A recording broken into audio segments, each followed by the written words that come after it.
Tertúlia. Boa tarde a todos. Hoje é dia 27 de outubro de 2014, é uma segunda-feira.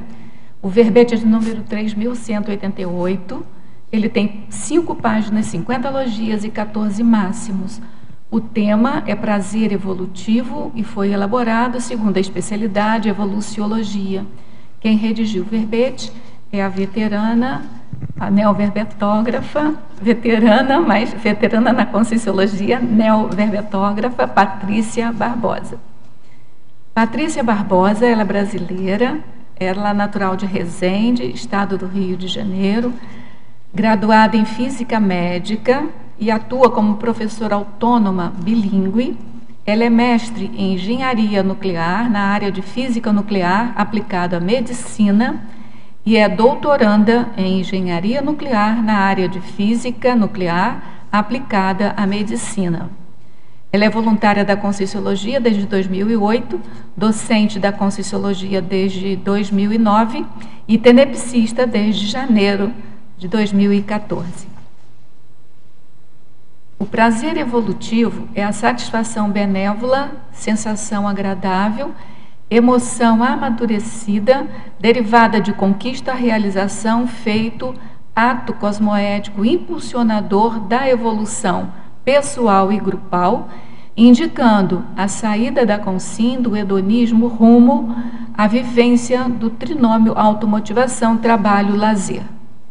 Na pensenologia, nós destacamos o holopensene pessoal da satisfação íntima, os hedonopensenes, a reciclagem da hedonopensenidade, os andropensenes, os prazeres específicos da andropensenidade, os ginopensenes, os prazeres específicos da ginopensenidade, a eliminação dos bagulhos autopensênicos, favorecendo a aquisição de neohábitos prazerosos, a manutenção da ortopensenidade, possibilitando vivência de rotina amparadora, os benigno-pensenes, a homeostase prazerosa derivada da benigno-pensenidade. Na fatologia, a satisfação benévola, a eudemonia, a reciclagem dos mecanismos de recompensa, o altruísmo assistencial, o prazer automotivador da condição de sempre aprendente, a frase, o prazer de estudar, afixada na porta de entrada do tertuliário, a superação do hedonismo pela consciência multívola, as evitações dos desvios de proexes por escolhas hedonistas, a autoabnegação cosmoética pelo bem-estar alheio, os prazeres homeostáticos advindos da autonomia consciencial, a desrepressão emocional, a autoestima sadia, a heteroestima traforista, a maturidade psicossomática, a cosmoética pautando as escolhas afetivas, a alegria do reencontro com o grupo evolutivo, o contentamento advindo de acabativas, o prazer evolutivo do completismo existencial a complexo.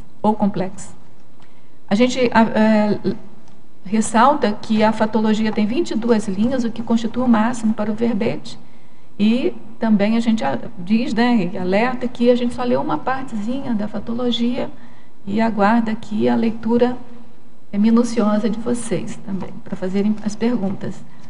Para a fatologia, a autovivência do estado vibracional profilático, a rotina dos trabalhos energéticos diários, o ato de abrir mão das seduções sexo-chacrais anticosmoéticas, a evitação das redes extrafísicas de para-prostituição, a reeducação psicossomática através da projetabilidade lúcida, o prazer de pertencer a grupos volitativos interassistenciais, a autotransafetividade vivenciada nas comunexes avançadas.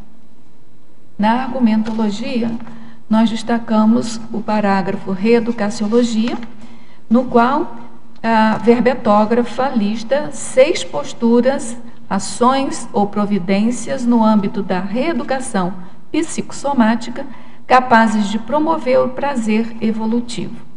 Na remissiologia, nós destacamos o antagonismo bem-estar-mal-estar, autoaplicação evolutiva, mega euforização, técnica do trinômio automotivação, trabalho e lazer e satisfação benévola. A vivência lúcida do prazer evolutivo demonstra autodiscernimento afetivo e priorização adequada das consciências interessadas no desenvolvimento da holomaturidade consciencial. Você já se permite sentir prazer evolutivo? Ou ainda vive preso às emoções subcerebrais ou subjugado às repressões afetivas? Na bibliografia específica, a autora contribui com uma fonte de referência. Agora nós vamos ler a mega-análise elaborada pela equipe de mega-análise Enciclosapiens, composta por Marilene Haganin, que está presente aqui conosco hoje, a Pilar Alegre, também presente, e Socorro Frazão.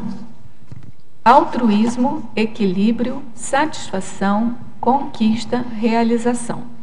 Pacificação, eudemonia, maturidade, recompensa, homeostase. Proexologia, lucidologia, evoluciologia, conviviologia, cosmoeticologia. Psicossomatologia, mental-somatologia, homeostaticologia, megafraternologia e interassistenciologia. Antes da gente passar propriamente para a tertúlia, a gente vai mostrar aqui com maior satisfação, com prazer evolutivo imenso, a obra, mega obra que a gente vem anunciando aqui, do Léxico de Ortopensatas.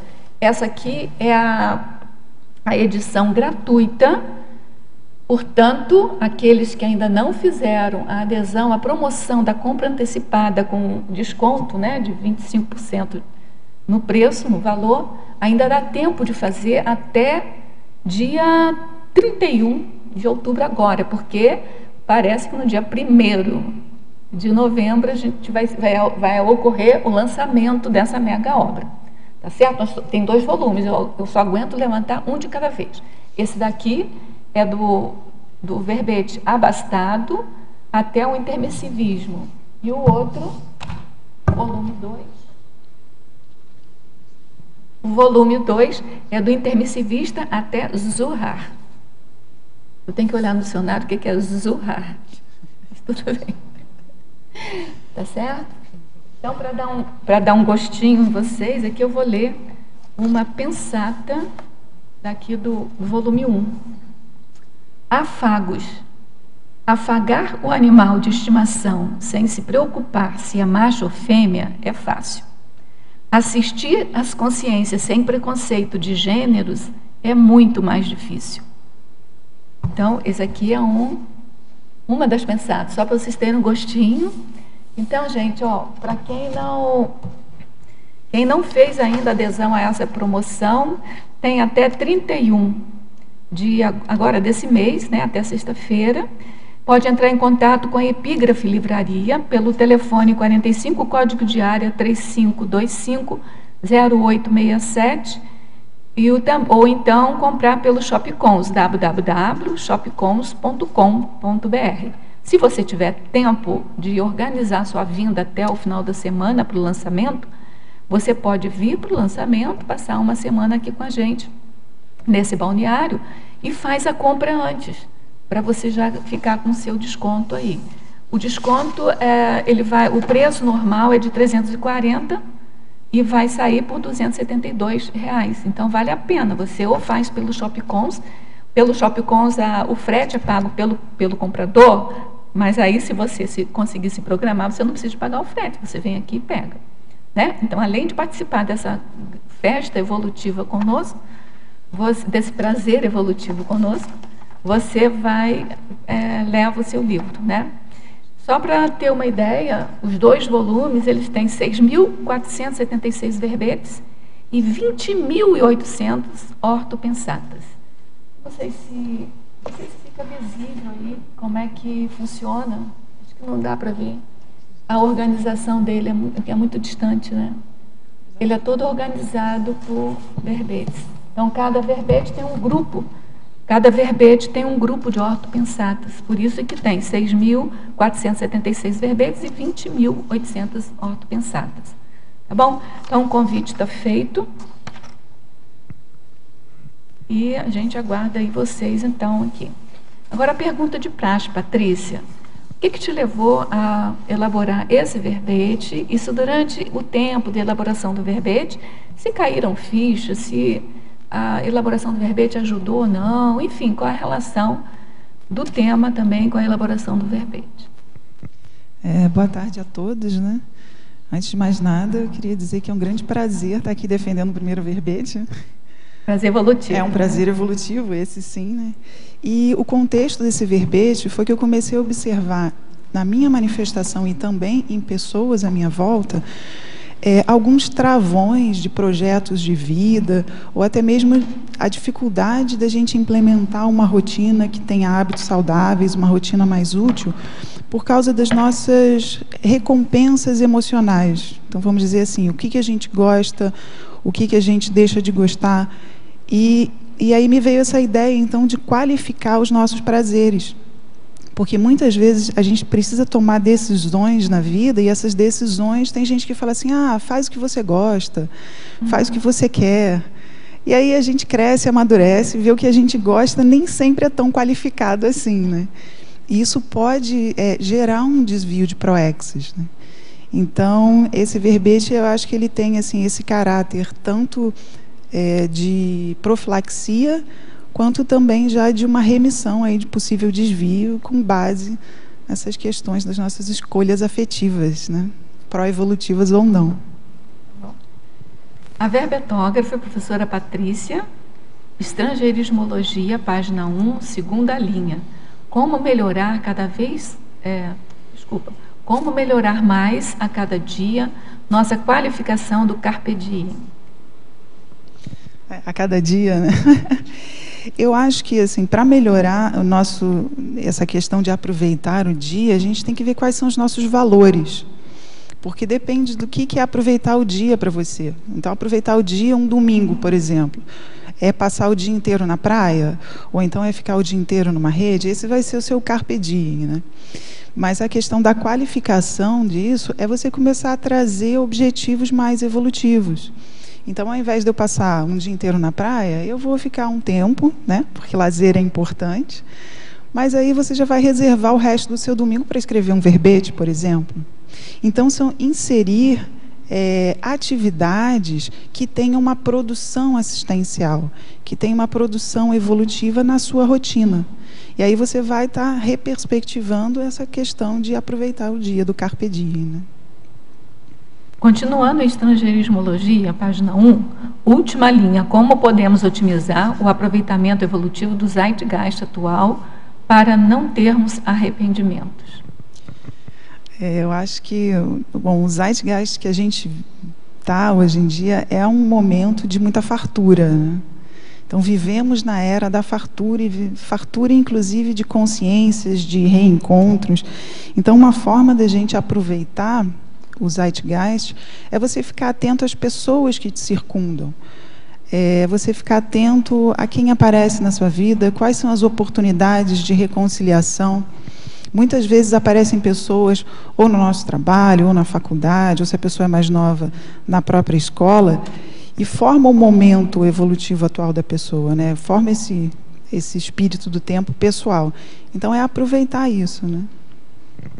Em Fatologia, página 1, final da primeira linha, como realizar em alto nível as reciclagens dos mecanismos de recompensa? Essa pergunta é boa, né? Em alto nível ainda. Reciclar mecanismo de recompensa, eu acho que é uma reciclagem profunda, né? Porque mecanismo de recompensa, ele leva aos nossos hábitos, e reciclar hábito é uma questão difícil, né? Existem muitos livros e revistas que falam isso, principalmente de psicologia, de como é que você pode começar a substituir algo que te dá um prazer, te dá uma satisfação. Então, uma vez eu vi um estudo que dizia que a pessoa estava com um problema no estômago, gastrite, e aí ela descobriu que ela estava tomando muito cafezinho, né, nos intervalos do trabalho. Só que aí ela começou a ver, mas por que eu tomo tanto cafezinho? E aí ela viu que aquele era um momento de confraternização, que muita gente iria tomar um cafezinho. Então, na verdade, o mecanismo de recompensa dela não era um mecanismo ali do paladar ou do vício da cafeína, mas, na verdade, era o prazer que ela tinha de estar ali conversando, batendo um papo, relaxando. Então, você modifica o seu mecanismo de recompensa, recicla ele. Já que o que eu quero é ficar com as pessoas, eu posso ficar com as pessoas sem tomar o café.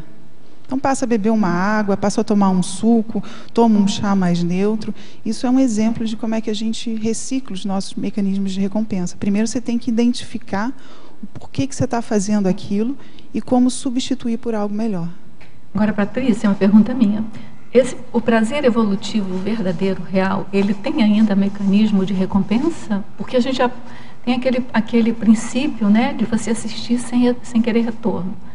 Eu fico imaginando que você ser mini peça do Max Mecanismo, você acha que ainda tem? Eu estou te perguntando mesmo. Eu acho que o prazer evolutivo máximo lá que a gente põe na exemplologia, o avançado, não. Que é o altruísmo puro, né? Mas enquanto a gente não chega nesse altruísmo puro, a gente ainda tem alguns mecanismos de recompensa, né? Por exemplo, o bem-estar que te dá no final de um curso, ou no final de uma palestra, ou você fez alguma coisa que você acertou, foi legal, aquele bem-estar que te dá, aquilo pode ser um motivador para você fazer aquilo de novo. Então, se o bem-estar é um motivador para você fazer aquilo de novo, isso é uma recompensa. É um mecanismo de recompensa. É um mecanismo de recompensa. Melhor. Está mais homeostático, né? Mas eu acho que do desperto para cima, chegando na mega fraternidade do serenão, no altruísmo puro, aí entra o prazer evolutivo, vamos dizer, mais de alto nível. A tendência da gente é ir melhorando a ponto de não requerer nenhum mecanismo. Abrir mão dos mecanismos de recompensa e entrar no fluxo do cosmos, né? Tudo bem. Um dia a gente chega lá, né? Com certeza.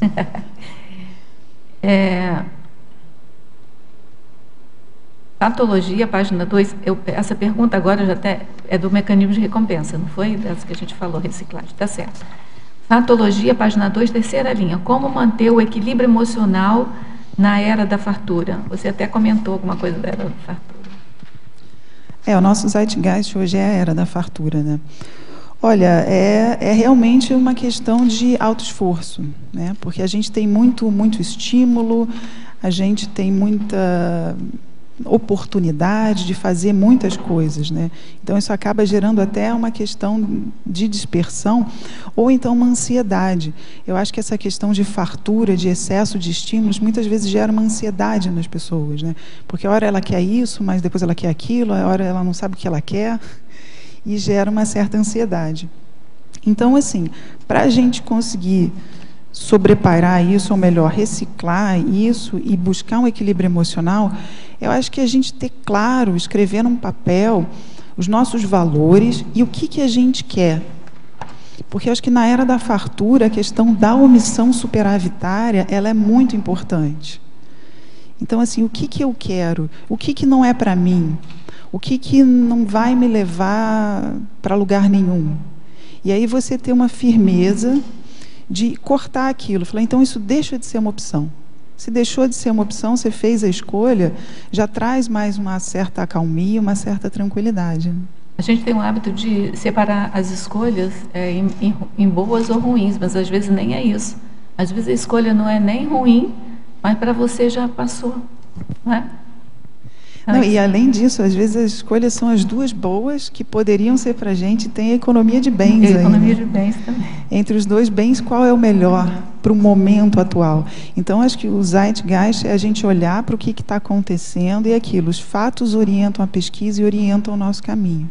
Diante de tudo que está acontecendo na minha volta, para onde eu devo seguir e onde eu não devo seguir. Então, assim, equilíbrio emocional vem realmente do mental soma da razão, né? Isso foi um exemplo de você parar e raciocinar e ponderar. São atributos mentais somáticos. É usar o mental soma aí. Em Maniologia, página 3, poderia explicar o significado das 5 primeiras manias? Sim, amenomania, abromania, noctiomania, queromania e edeomania. Então, vamos lá. A abromania, bom, manias são distúrbios, né? São vamos dizer, distúrbios de comportamento ou distúrbios emocionais ou mentais. A abromania, ele é um distúrbio mental caracterizado por grande alegria e jovialidade. Então, é aquela pessoa que excessivamente alegre, que ela é jovial, mas às vezes beira um infantilismo, não passa uma maturidade. Não sei se vocês já viram, gente, assim, é como se fosse o super feliz, né? A pessoa, às vezes, tem 70 anos, você olha, parece que tem 25, que está com um sorriso que momento de seriedade não existe, nem quando precisa, né? Então, configura um distúrbio mental, né? Uma patologia. E leva tudo na brincadeira também, né? Leva tudo na brincadeira, pois é. São todas, né? O primeiro é a amenomania. Ele falou dos 5 primeiros, manias. Okay. 5 primeiros. Esse foi o segundo, então. A amenomania, ameno é questão de um delírio, uma divagação por coisas alegres. Então, também é um distúrbio psíquico, onde a pessoa ela vive mais no mundo da fantasia do que realmente na realidade. Essa fantasia ela é pautada por fugas prazerosas. Então, é meio aquele personagem do desenho infantil Bob Esponja, sabe? Que tem momentos que ele dá aquela viajada na maionese, mas é tudo muito feliz, né? O fundo do mar cor-de-rosa, depois ele volta. Então, isso caracteriza essa amenomania. O outro é noctiomania. A noctiomania, o nome até sugere, né? É uma mania desenfreada de se divertir à noite. São os notívagos aí, mas de uma forma patológica, né? São os boêmios de carteirinha. Ou então, hoje em dia, aquela famosa night, né? Assim, para os jovens, né? Vou para a noite, vamos para a night. Só que quando isso fica excessivo, ou quando o jovem, ou o adulto mesmo, ele só consegue se divertir à noite, aí caracteriza a questão da noctiomania. Né? Queromania. O outro é queromania, né? É o excesso, é o exagero de alegria, é uma euforia mórbida, doentia. Então, já passa para o patológico. A pessoa ela fica tão eufórica, tão alegre, que isso desequilibra completamente a manifestação dela. Né? Então, é bem próxima da abromania. É mais próxima da abromania, exatamente. E o outro é edeomania. E a edeomania, ela é um desejo sexual patológico. Então, edeomania é uma designação genérica de qualquer anomalia sexual. Então, entra aí dentro do âmbito das patologias sexuais. Professora Patrícia, cognatologia, página 1. Penúltima linha, poderia fazer um cotejo entre o paraprazer e o Congresso Subtilis? Assim, no caso, o Congresso Subtilis é o paraprazer, acho que na maioria das vezes patológico, né? A gente pode aí ter também a questão do Congresso Subtilis pró-evolutivo, amparado por amparador. Eu já vi, né, o professor Valdo às vezes comentar que pode acontecer, mas eu acho que isso é uma microminoria, exceção da exceção, né? Porque a questão do Congresso Subtilis, ele é você transferir para o extrafísico uma ação que ela é puramente intrafísica, né? O sexo, o prazer sexual, o ato sexual, ela é uma função fisiológica do corpo humano. Então, se a gente já descartou o corpo ou está se manifestando, projetado sem o corpo, não deveria ter essa necessidade de. Mas a gente sabe, né, que a para-humanidade, e a gente mesmo é muito condicionado no extrafísico a repetir as coisas do intrafísico, a realidade intrafísica. Então, assim, certamente seria um tipo de para-prazer o Congresso Subtilis, né? E o para-prazer, acho que pode ser um para-prazer, a gente pode dizer que é um para-prazer evolutivo, pode existir? No caso do Congresso Subtilis, ou o para-prazer? Sim, o para-prazer claro. Não necessariamente é um Congresso Subtilis. Não, a gente estava fazendo a associação que ele pediu, mas é óbvio, o para-prazer deriva de muitas coisas, e muitas coisas evolutivas, né? Uma projeção assistencial, que você volta naquela euforia, naquela certeza íntima que um trabalho foi feito, entra no corpo, toma aquele banho de energia, aquilo dá um prazer, é um para-prazer super evolutivo, né? O Congresso Subtilis é um aspecto um aspecto em geral negativo do para-prazer. Sim. Tenhamos muito para-prazeres, né? É um mega evolutivo. Professora Patrícia, Pensenologia, página 1, terceira linha de baixo para cima. Poderia comentar a disciplina autopensênica? Essa é boa, né? É uma meta, acho que para todo mundo, né? A disciplina autopensênica é essa capacidade da gente manter o nosso foco e principalmente pensar naquilo que a gente quer na hora certa e do jeito certo, né? É você ter essa organização, essa ordem mental das coisas. A gente sabe que a consciência se manifesta através do pensene, da pensenização.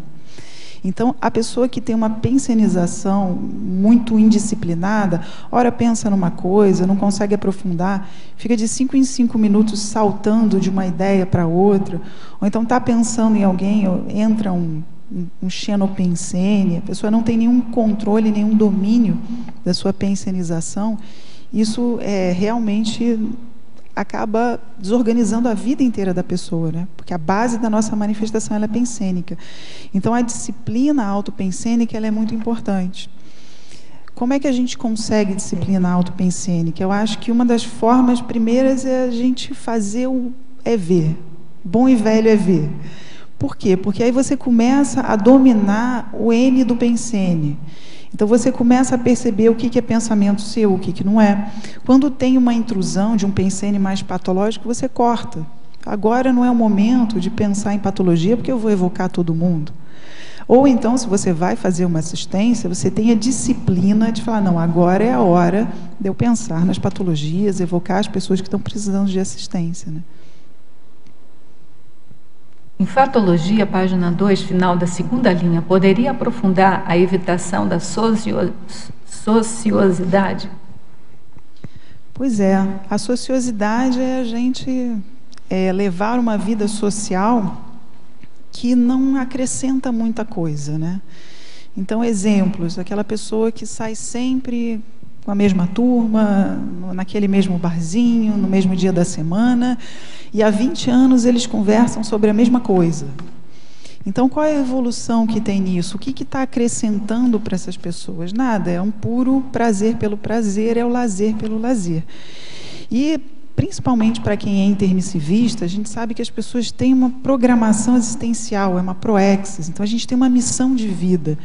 E o tempo na nossa vida intrafísica, ele acaba, né? A vida intrafísica, ela tem vamos dizer, uma data de validade. O corpo humano tem uma data de validade, né? Vai expirar uma hora. Então, se a gente evitar, a sociosidade, ela acaba sendo um grande ladrão de tempo. E aí você dispersa e você fica naquilo, e o tempo que você usaria para escrever, ou para dar uma aula, ou para aumentar a sua erudição, ou para fazer o esforço lá de mudar alguma rotina para uma coisa mais útil, ele vai se esvaindo, e a vida vai passando, aí passa 1 ano, 2, e você vê que você não realizou aquilo que você tinha planejado para aquele ano, porque não deu tempo, né? Então, a sociosidade ela pode ser um grande ladrão de tempo. Mas lembrando que a vida social ela é importante. Tem uma diferença entre uma vida social sadia, você escolher as suas companhias, você ter um pouco mais de critério com as pessoas que você vai se relacionar, os amigos, né, aquela pessoa íntima que você vai trazer para sua casa, do que a sociosidade, né? É diferente. A sociosidade é o lado patológico. Isso. Você acha que pode ter alguma relação entre a sociosidade e a falta de ortopensenidade? Você acha que tem? A falta de ortopensenidade? Com certeza. Que a ortopensenidade é essa capacidade da gente pensar mais retilíneo, mais correto, mais acertado. Um foco, né? Um foco, né? E a pessoa sociosa, ela está ali, vamos dizer, jogando o pensene fora, né? Jogando o pensene é jogar a energia fora, né? Através do jogar a conversa fora. Então, realmente, atrapalha, dificulta, né? Você acaba incluindo na sua rotina semanal um momento que não te leva à ortopensenidade. É um alimento, né? É um alimento. Quer perguntar?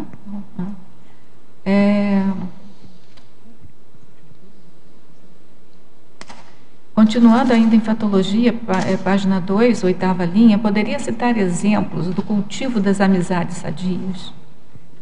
Cultivo das amizades sadias.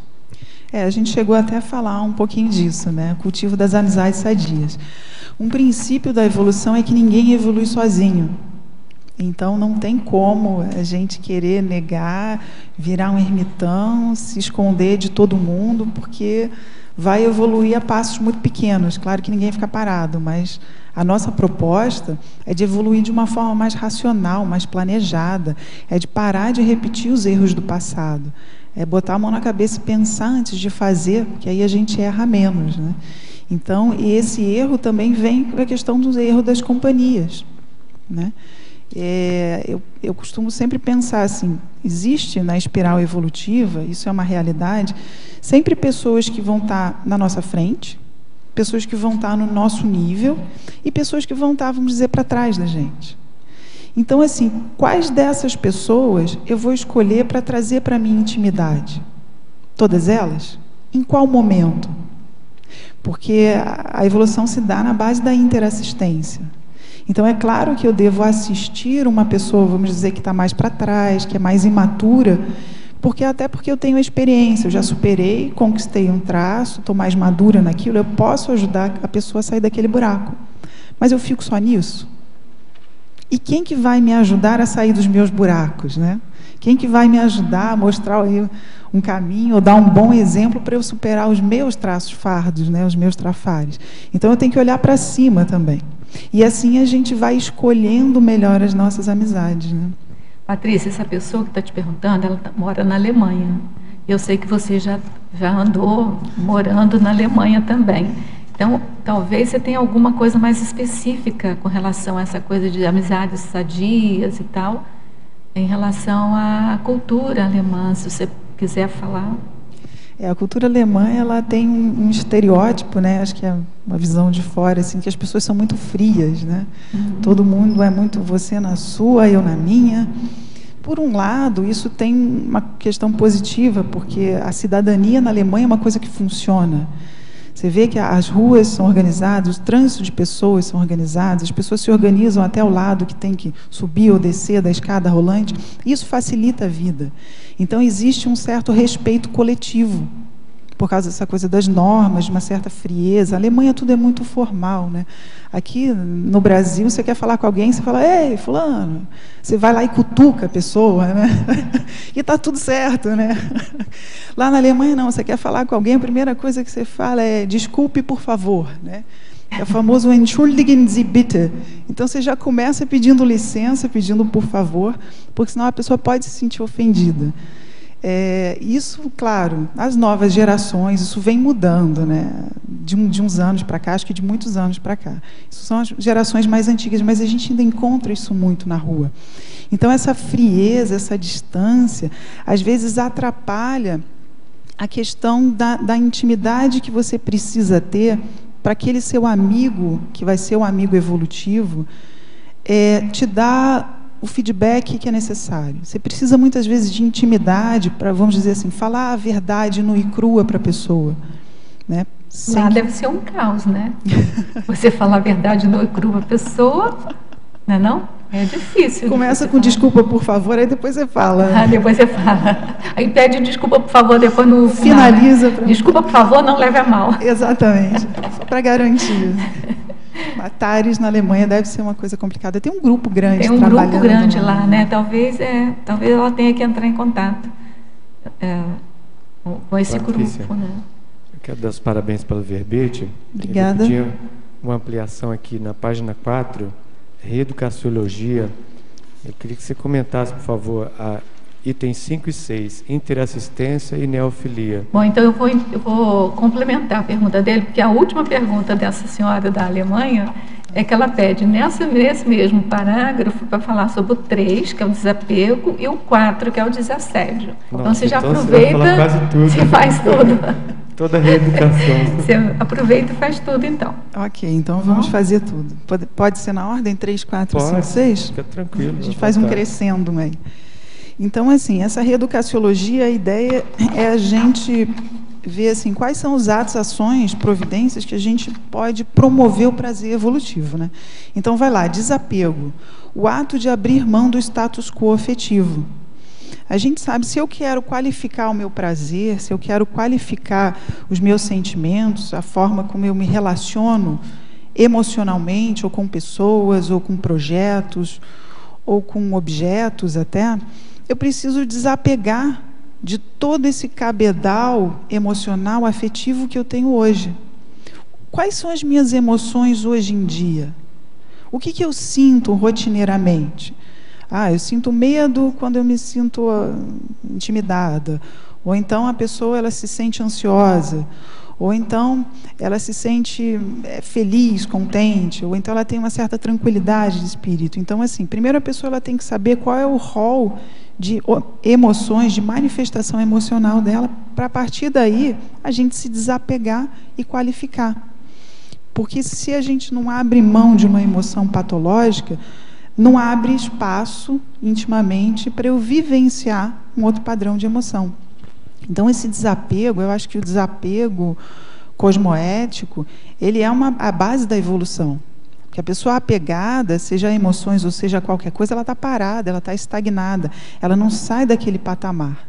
Então, o desapego afetivo é esse ato da gente abrir mão do que já não presta, para a gente poder vivenciar o prazer evolutivo.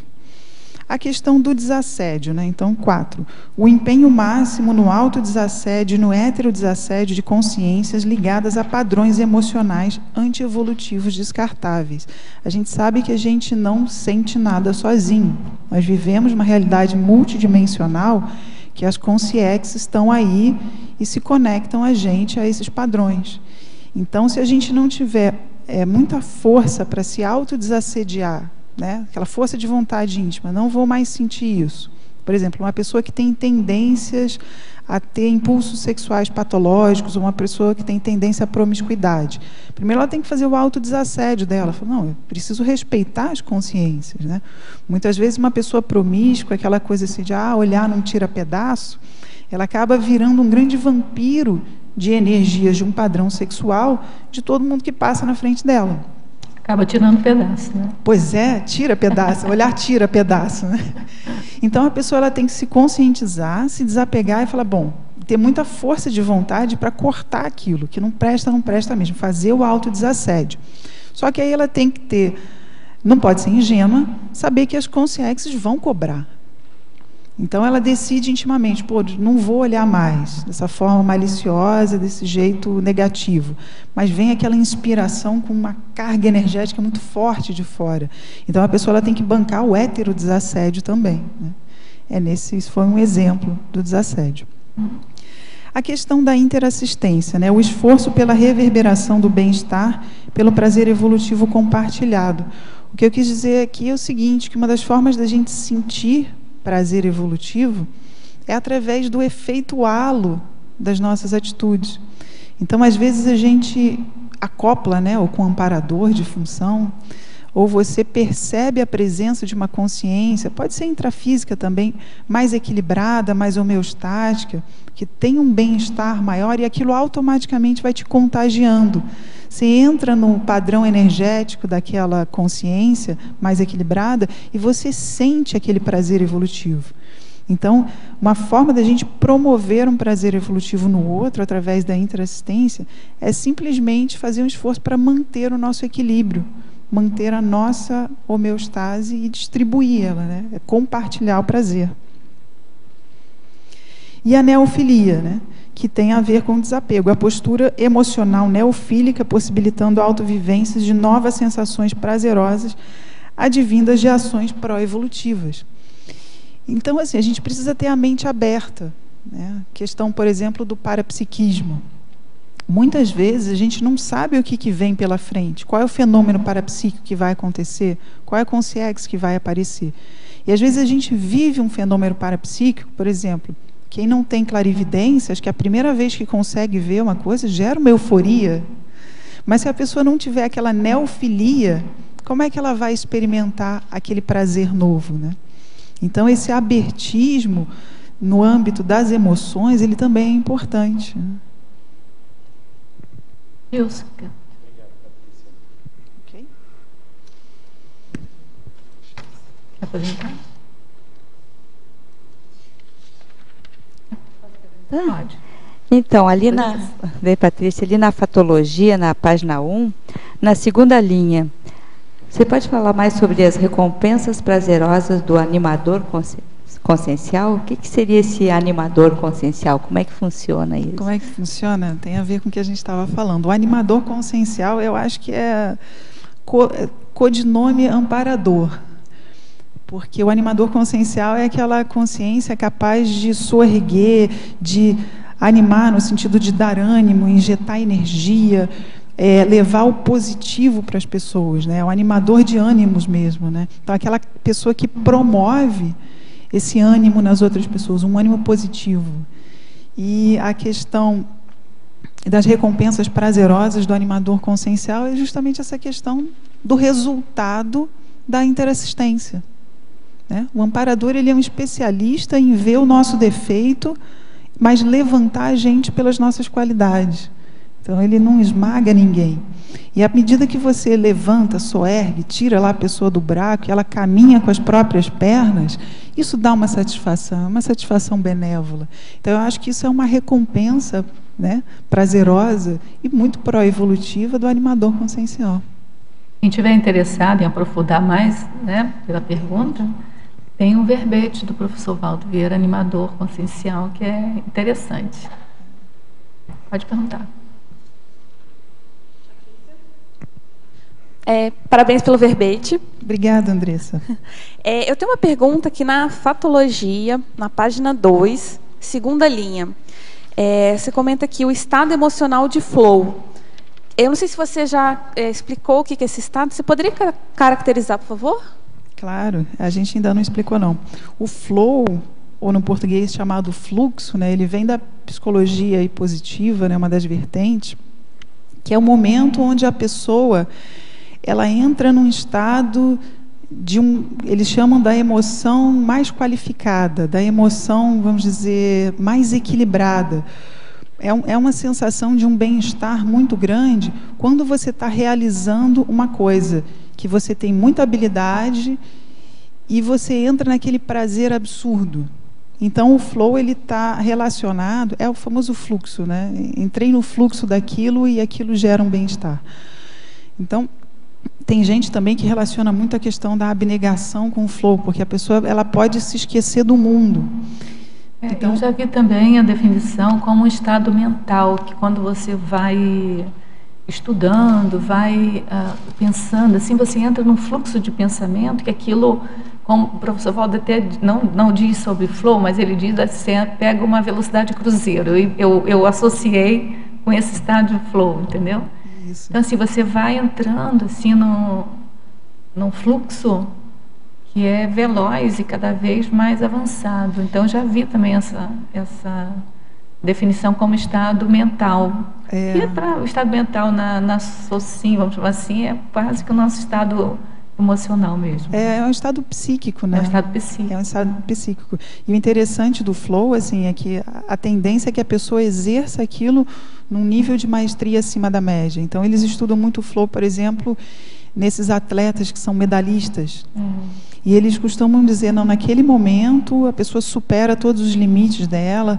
Por exemplo, um nadador, então ele vai fazer as braçadas mais perfeitas, ele não sente o tempo passar, é como se ele se alienasse de tudo e vivesse um prazer, um bem-estar intenso em fazer aquilo no máximo da eficiência, né? Então eu me lembro assim que eu, quando era menor, depois que eu li o Flow, eu falava, caramba, eu tinha muita facilidade em entrar nesse estado quando eu estudava justamente a física. E era uma coisa difícil, porque não tinha fome, não tinha hora para parar, e às vezes em casa o almoço ficava pronto. Minha mãe tinha uma técnica de me chamar meia hora antes do almoço ficar pronto, porque ela sabia que eu não ia levantar. Então, assim, não tem sede, não tem fome, não tem nada, e você olha para cima e vem a expansão. É aquela expansão da ideia, de repente você está lá com 16 anos, você entende alguma coisa cósmica, ou você entende um teorema mais avançado e o mundo acabou. Então, esse é mais ou menos um estado de flow. Te respondi, Andressa? Respondeu você? Respondeu sim. Tem mais uma. Eu achei aqui bem interessante, na página 1, você colocou a unidade, que o prazer evolutivo é a unidade de medida da reciclagem emocional. Eu sei que essa é a sua pesquisa também, queria que você aprofundasse nesse item. Pois é porque a minha ideia de... Eu tô pesquisando muito a questão da holomaturidade através do viés do amadurecimento emocional. Então, eu fui começar a ver o prazer evolutivo como a troca. Vamos dizer, antigamente eu tinha prazeres que eram antievolutivos. Então, o meu nível de maturidade emocional está muito baixo. Eu me satisfaço com coisas muito negativas. Vamos dizer assim, né? Eu me sinto fulfilled, completa, com emoções destrutivas. E à medida que você vai reciclando, esse prazer ele se torna evolutivo, porque ele deriva de uma ação mais evolutiva. Então, um exemplo mais básico, assim, uma pessoa que tem muito prazer em fumar, ela passa por uma reciclagem ali emocional dos mecanismos de recompensa. É claro que tem toda a questão física também do vício, mas tem uma questão psicológica, psíquica, emocional junto nisso. E aí ela troca aquilo por uma caminhada, e ela começa a sentir o prazer e os benefícios do exercício físico, e aquilo dá um contentamento para ela. Não importa que esse contentamento tenha uma base química, naquele primeiro momento, de uma homeostase do corpo físico. Mas antes ela tinha um prazer de uma base química patológica, que era o fumo, e ela passa a ter um prazer de uma base química homeostática, que é uma serotonina, uma endorfina, a partir do exercício físico, né? Se isso fica equilibrado, ela reciclou emocionalmente, ela reciclou, né?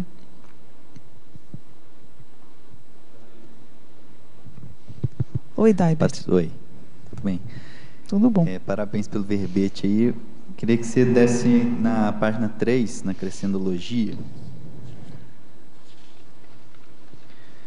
desse uma aprofundada aí, você até deu uma pincelada, falou da questão da física aí, do crescendo evolutivo prazer pesquisístico eletronótico, prazer pesquisístico consciencial.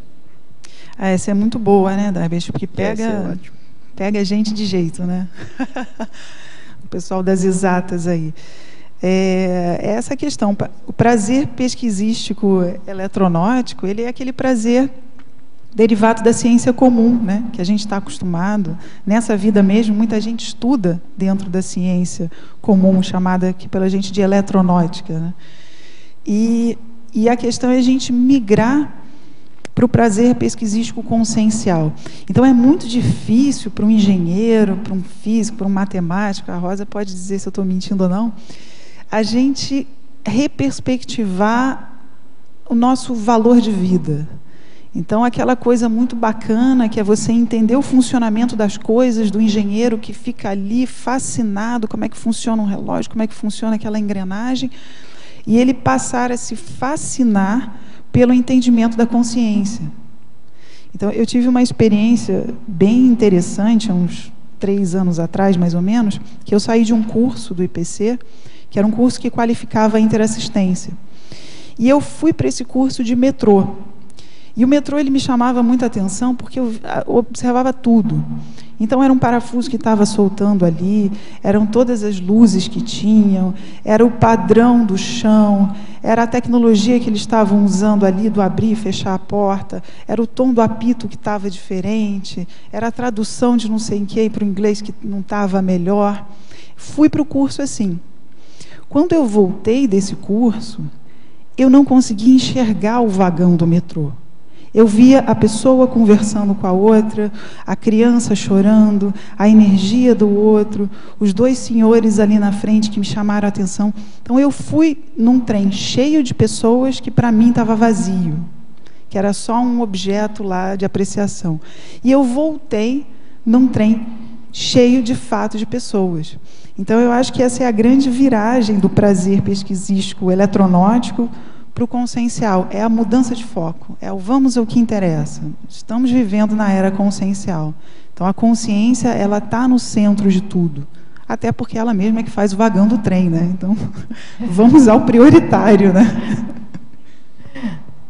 Tudo bem? Certo, mais uma aí, na fatologia, na página 2 aí, terceira linha, você explicasse um pouco mais a respeito de auto-organização emocional. O que você chama de auto-organização emocional? Só para aprofundar aí.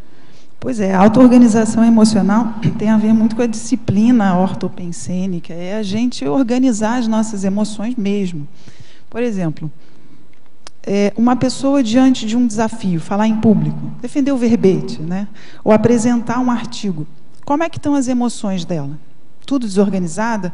Ora ela tem uma crise de ansiedade, ora ela acha que o mundo vai acabar, ora ela fica tranquila, ora ela volta para a crise de ansiedade. Então é uma verdadeira anomia, uma desordem, uma baderna. Cada hora ela sente alguma coisa e a pessoa não tem controle sobre aquilo que ela sente. Então a gente fala muito de vou pensar o que eu quero na hora que eu quero. Por que eu não posso também sentir o que eu quero na hora que eu quero? Tem certas sensações, sentimentos, emoções que são muito prejudiciais. Então está ansioso, organiza isso aí, né? Vai lá defender o verbete ou apresentar um artigo, começa a raciocinar. Fala, não, peraí, eu estudei, sou eu quem mais sei daquele assunto porque é uma coisa nova que eu estou trazendo? Não, mas não tem problema. Se eu não souber, alguém responde. Se ninguém souber, vamos pesquisar, né? Então, assim, você começa a raciocinar e organizar melhor as suas emoções.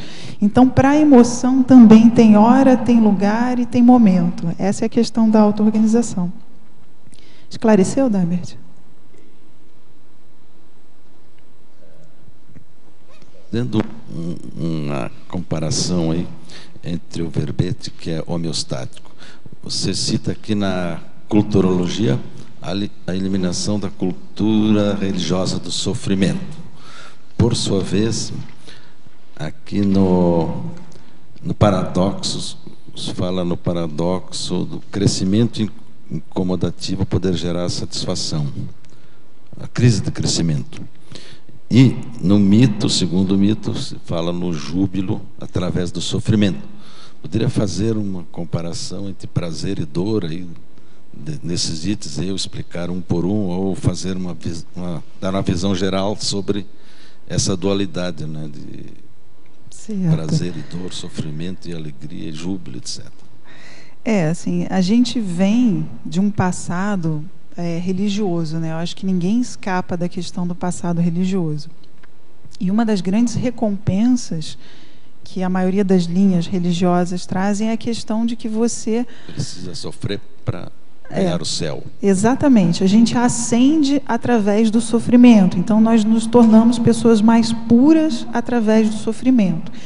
Então, isso está muito assim dentro da nossa manifestação, está muito profundo, né? Está muito nas nossas engrenagens da nossa manifestação. E o tempo passa e a gente chega à conclusão que a única coisa que o sofrimento traz é trauma, não é ascensão nenhuma.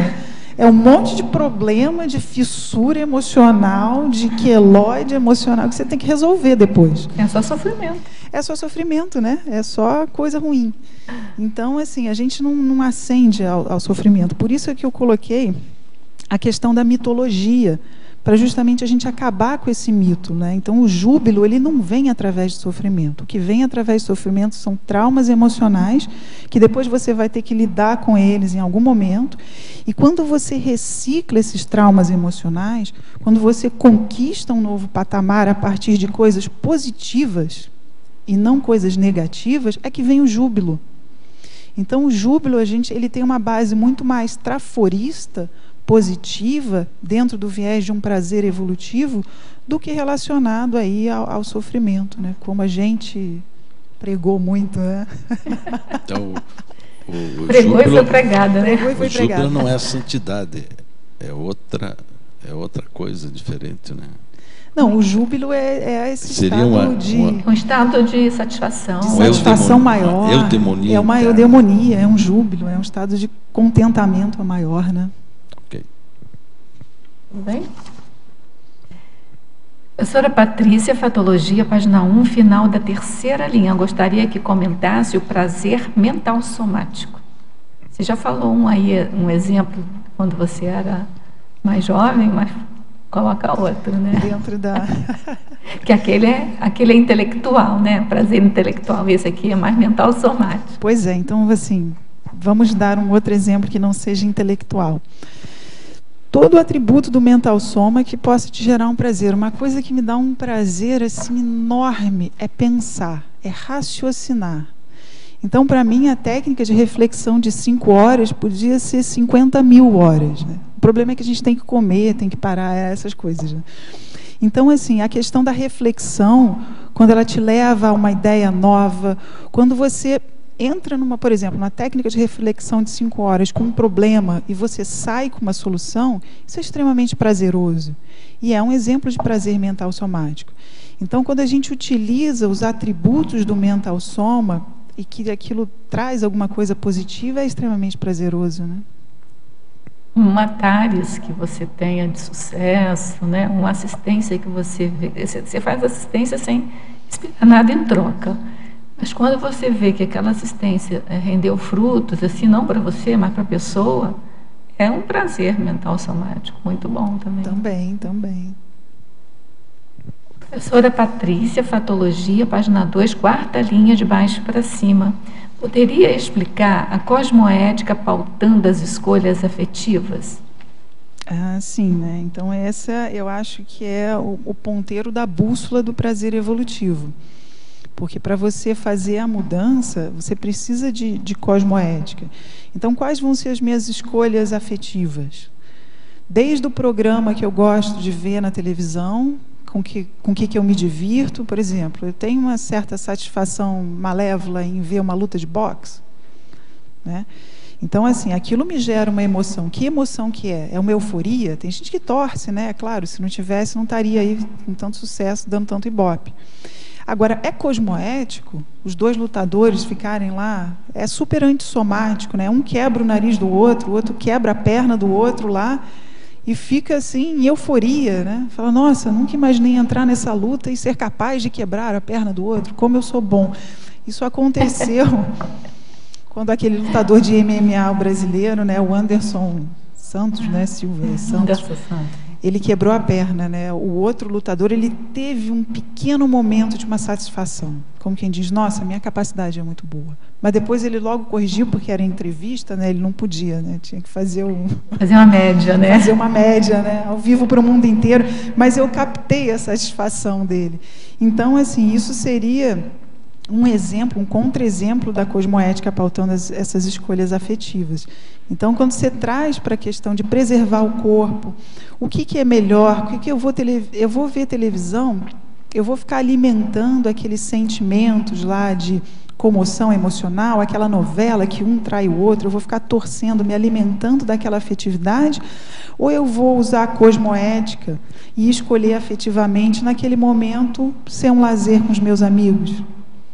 Ir a um bom restaurante, comer uma comida melhor, bater um papo legal. Então, olha a cosmoética aí pautando as escolhas afetivas, né?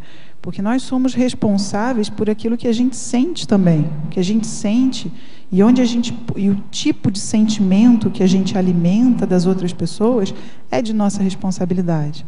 Então, o que eu quero alimentar? Sentimentos positivos, pró-evolutivos, ou esse grande comoção popular aí que só desequilibra todo mundo, né? Mais uma pergunta aqui na página 3, na paradoxologia. Eu fiquei curiosa se você podia ampliar o segundo paradoxo. O paradoxo de a busca pelo conforto poder impulsionar ou frear a evolução. O que você pensou? Eu pensei que, assim, a gente está sempre atrás de uma situação mais confortável, né? Não é verdade? Então, assim, é aquele negócio, se a roupa está apertando, o sapato está apertado, você está louca para chegar em casa para trocar, para tirar, para trocar. Então, se a gente está numa crise de crescimento, que ela está incomodando, o que a gente busca? A gente busca aquela homeostase, aquele alívio, né, que passa da crise, que é uma zona que te traz um conforto. Então, assim, por um lado, ela freia a evolução. Porque se a pessoa quer ficar somente naquela zona de conforto, que é da natureza humana buscar o conforto, se ela fica só ali, naquele conforto, ela vai ficar estagnada, né? Então, a busca por um conforto, ela pode frear a evolução. Não, eu estou bem aqui, não vou mudar não, minha rotina é ótima, adoro aí uma redinha no final de semana, meus amigos são esses mesmos, e minha cidade, meu bairro, não, e para o outro lado da cidade, jamais.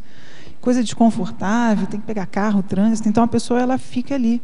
E isso freia a evolução. Agora, quando a gente está num conforto, nesse marasmo, ela acaba impulsionando a evolução. No meio da crise de crescimento, você está buscando um conforto, então você vai investir para superar um trafar. Aquilo que você não aguenta mais, que está te incomodando, está incomodando todo mundo, você supera, supera, supera.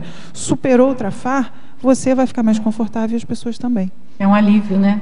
É um alívio. Só não pode ficar aliviada por todo o tempo. Alivia por 5 minutos e próxima crise, esse é o ideal, né? Mas eu acho que o fluxo do cosmos já não permite isso, é interessante, né? Porque quando você vence uma luta interna qualquer, parece que vem o cosmos todo contra, entre aspas, você e começa uma nova batalha interna para vencer outras questões. Eu acho que o próprio cosmos, porque ele não para nunca de movimentar, né? O cosmos somos nós mesmos, né? Então, ele está sempre em movimento, ele não permite esse descanso, essa estagnação. Porque seria o caso da estática, né? E a gente está numa dinâmica constante. É numa dinâmica equilibrada, mas está numa dinâmica constante. Então é contraditório você ficar... Mas a gente pode pensar assim, num conforto ou num alívio parcial. É um parcial. Aquela crise foi. Então aquilo já não me gera mais conflito. Eu lido com aquilo com uma tranquilidade. Me é confortável lidar com aquilo. Né? Não tenho mais aquele desconforto em falar sobre certos assuntos porque já superei aquilo.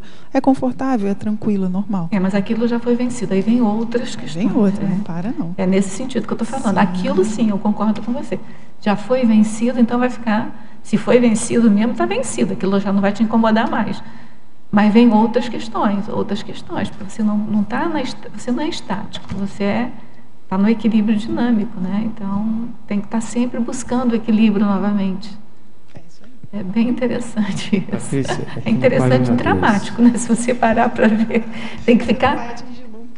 tem que ficar tranquilo, saber que é assim mesmo, que não é uma coisa que acontece só com você, e vai... Né? Vamos em frente. Vamos em frente, tranquilo, sem nenhum drama. Por favor, aqui, Patrícia. Diga, Gilson. Página 2, voluntariologia, último item. O prazer da docência conscienciológica tarística voluntária. Você comenta mais? Com muito prazer. Com muito prazer, assim. Assim, a docência conscienciológica tarística voluntária, ela traz uma satisfação muito grande, que foi aquilo que a Rosa estava comentando. Ela é um exemplo até de prazer mental somático interassistencial. Então, você chega lá, você tem todo aquele caminho, muitas vezes tortuoso, de preparar a aula dentro de uma rotina apertada, de ter que lidar com as pressões extrafísicas suas, dos alunos, às vezes a turma está cheia, não está cheia, questões institucionais.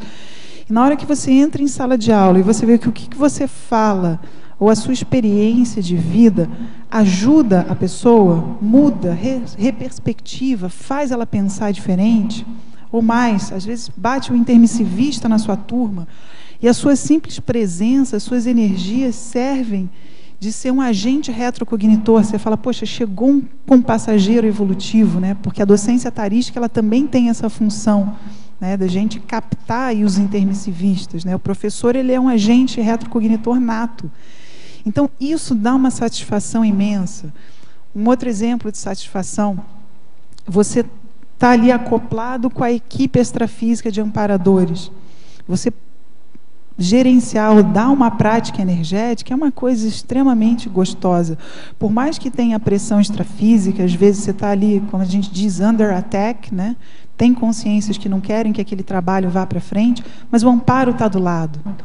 E aí aquela homeostase, você vê assim, que você assiste o amparador, você assiste todo mundo que chega ali, todo aquele campo energético que se forma, muitas vezes é revigorante, aquilo gera um prazer muito grande, né? Eu sou uma grande fomentadora e incentivadora da docência conscienciológica, de carteirinha e de função, de voluntariado também, assim, a gente não escapa.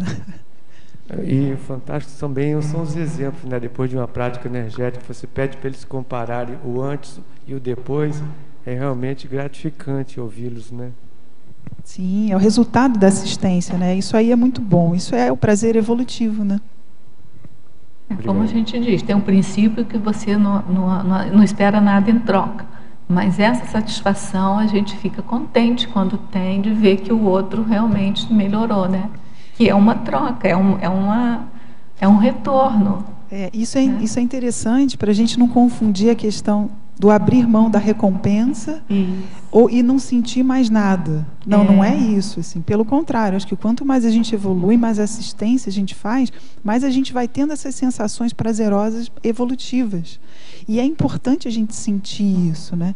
Muitas vezes a Equipex vem e te agradece, aquele obrigado que quase materializa, assim, né? Porque o trabalho foi difícil. E você não vai rechaçar, falar, não vou aceitar um elogio daquela equipe. Então, assim, ou então não vou me permitir sentir aquilo porque é a questão do altruísmo. Não, altruísmo não é isso. É você não esperar a recompensa, mas é você saber lidar com todas as benesses advindas do trabalho. Eu lembrei aqui do banho de energia, quando a coisa está indo no rumo correto. Se a recompensa não fosse uma paratecnologia, né, ou um indicador de que você está indo no caminho correto, a gente não ganharia banho de energia quando você está no fluxo da... Às vezes você está naquela tentativa de fazer alguma coisa e quando você entra no fluxo, você ganha aquele banho de energia. Isso é uma recompensa também, uma recompensa prazerosa, né? E é uma paratecnologia que se usa, até informativa, né? Uma sinalética, sim, que eu acho que é importante para a gente continuar no caminho, né? Ter persistência, enfim. Mas você ia falar alguma coisa? Pode ser não só uma recompensa, mas um resultado também, né? Não necessariamente uma recompensa, porque às vezes a gente não planejou, não está esperando, mas não deixa de ser uma recompensa. É uma recompensa, porque você não fez aquilo para receber aquele banho, né? E também a coisa poderia ter sido feita. Quantas coisas a gente faz, deu certo e a gente não tem banho de energia, né? Tanto que a gente diz sempre aí, a gente ouve sempre o professor Valdo falando, que a gente só vai ter ideia da repercussão das nossas TENEPs depois da segunda dessoma. Então, existem muitas coisas positivas que todos nós fazemos aqui, as negativas também, mas eu estou falando mais das positivas agora, que a gente só vai ter noção depois da segunda dessoma. Mas, naqueles casos em que a gente ganha um banho de energia, e não são tão raros assim, seja até para confirmar alguma intuição, alguma coisa, isso, para mim, é uma recompensa. Entendeu? E é uma paratecnologia, né?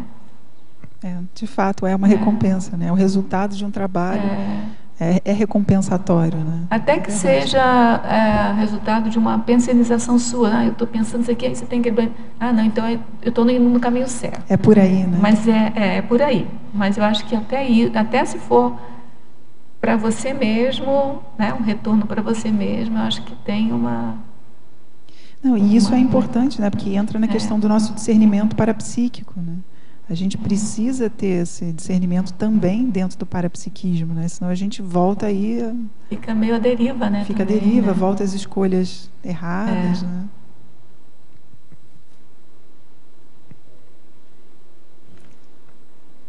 Patrícia, na página 2, 1, 2, 3, 4. Na quinta linha, de baixo para cima, na fatologia... Assim, gostaria de que você pudesse, embora você já falou de forma geral, você já falou várias dicas de como a pessoa permitir esse processo evolutivo, né? Como se permitir o abertismo para chegar a esse prazer evolutivo, saindo da desrepressão emocional. Tá onde isso, Pilar? 7ª linha de baixo para cima. Está na 7ª, não é na 5ª. A desrepressão emocional, ela é importantíssima, né? Porque ninguém evolui reprimido, né? Então, assim, a gente pode fazer um processo de contenção das nossas emoções. Porque eu vejo assim, até a gente não reciclar totalmente o trafar, a gente precisa dar um jeito de conter. Mas aí você está lúcido para o processo. Não é uma repressão que você muitas vezes nega. Então a repressão, às vezes, a repressão negativa, né, não essa contenção positiva que a gente tem que fazer, a repressão negativa, às vezes, ela passa por uma negação da realidade. Então, é você jogar aquilo para debaixo do tapete e aí você se engana achando que aquilo não existe mais. Normalmente, a pessoa que ela é reprimida, ela não se dá conta que ela é reprimida. É verdade. Ela não se dá conta, por quê? Porque aquilo não existe, ela tira do espaço mental dela. Jogou para debaixo do tapete, saiu do meu universo, né?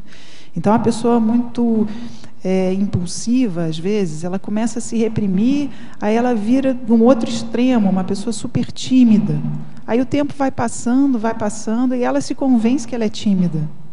A melhor repressão é aquela que a pessoa não se percebe reprimida. Aquela repressão que valeu mesmo. Pois é.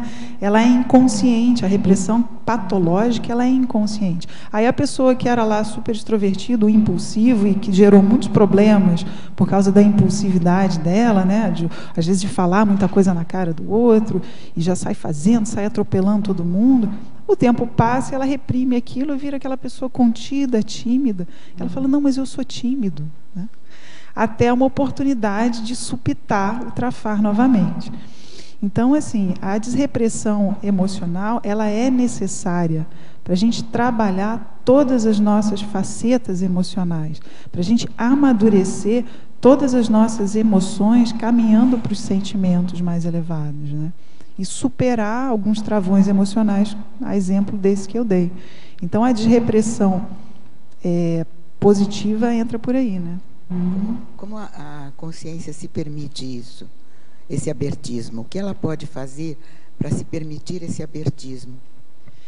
Eu acho que tem assim de importante. Você já colocou várias coisas, mas assim o que você vê como mais importante que ela pode fazer no primeiro momento para sair dessa situação? Eu acho que é decidir, Pilar. A gente tem que decidir sair daquela situação.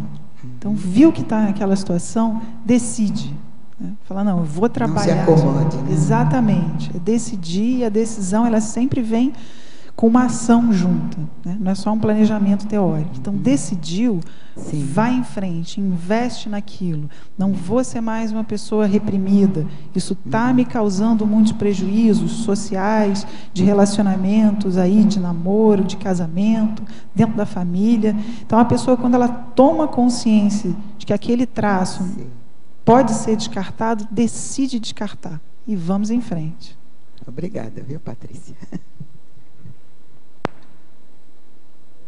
Aqui na página 3, a numerologia. Você cita aqui duas palavras, um adjetivo e um substantivo.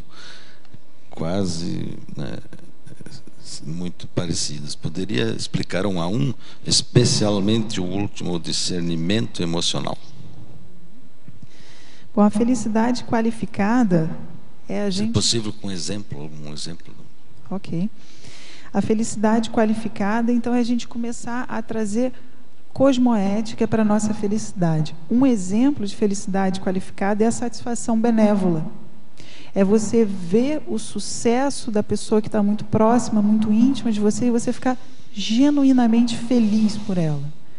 Às vezes é difícil, né, no nosso nível evolutivo, na competitividade que a gente vive hoje em dia, a gente até gosta da pessoa, mas tem aquele traço de competitividade tão enraizado, né, que quando ela tem um sucesso, você se sente mal. Então, a partir do momento que quando a pessoa tem um sucesso, você se sente muito bem, você fica feliz, isso é um exemplo de felicidade qualificada, né?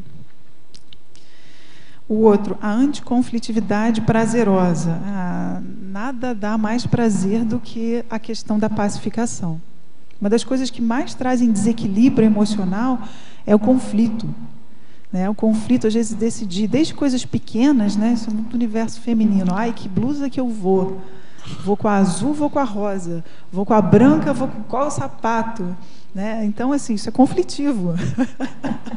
Para muitas pessoas, isso pode fazer ficar horas e horas e atrasar e perder compromisso. Isso é uma realidade das pessoas. Então, um resultado bom desse conflito, principalmente, é um conflito judicial, quando termine e a gente ganha, dá também uma satisfação interna. Dá uma tranquilidade. Muito embora, às vezes, né, em prejuízo da outra parte. Desde esse exemplo pequeno que eu dei da mulher ter mais decidida e acabar com aquele conflito, vai te dar um certo alívio, um prazer, até, por exemplo, você ter processos judiciais e quando aquilo acaba, às vezes é feito até uma reconciliação grupocármica a partir de um processo judicial e aquilo realmente é uma anticonflitividade prazerosa. Né? Inclusive, imagina, depois de 26 anos de uma ação, a gente receber uns honorários. Aí ele já está falando de prazer financeiro, né?